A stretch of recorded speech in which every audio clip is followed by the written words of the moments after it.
I remember as a young student, trying to figure out how did people get basically drawn in by Hitler. You saw the rally in Ohio the other night. Trump is there ranting and raving for more than an hour, and you have these rows of young men with their arms raised. Wow. Hillary Clinton once again taking aim at former President Trump and his supporters, this time comparing his Ohio rally to a Nazi rally. Yeah, her alarming rhetoric comes just days after an 18-year-old was murdered. The suspect alleging the teen was a so-called Republican extremist. Ohio Congressman Bill Johnson joins us now. Congressman, good morning to you. It's becoming very clear that Democrats are trying to make the midterm elections about so-called Republican extremism, with that comment from Hillary Clinton comparing the Trump rally to a Nazi rally. What do you make of her comment, and do you think that strategy is going to work? No, I don't think it's going to work at all, but who could be surprised? I mean, she's referred to conservative Republicans as deplorables.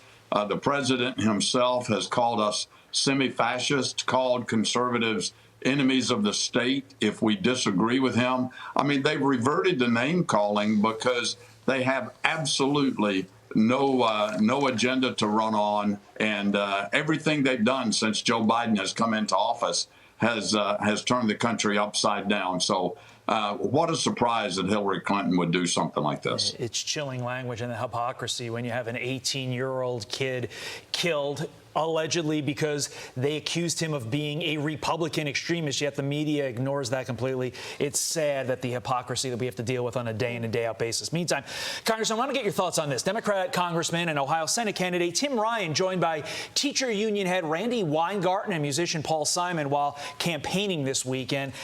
Putting aside the celeb Paul Simon for a moment, because let's face it, celebs always seem to go for the Democrat. If you want to know what kind of policies, especially when it comes to your kids, that Tim Ryan will push for, doesn't campaigning with left-wing woke activist Randy Weingarten really give you the answer you need?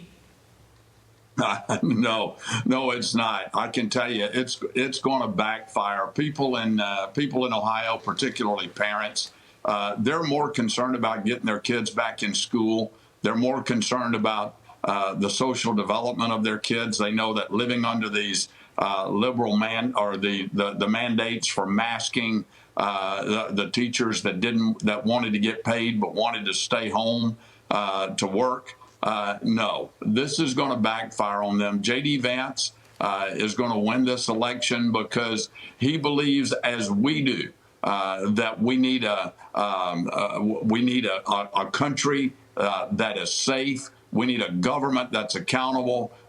We need an economy that is strong. Those are the things that Republicans are campaigning on, and those are the things that Ohioans believe as well.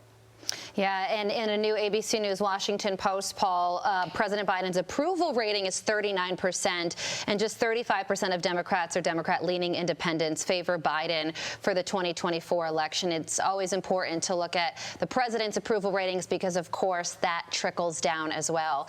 Congressman Bill Johnson, thank you so much for joining us this morning. We appreciate it. Good to be with you. Thanks. Absolutely.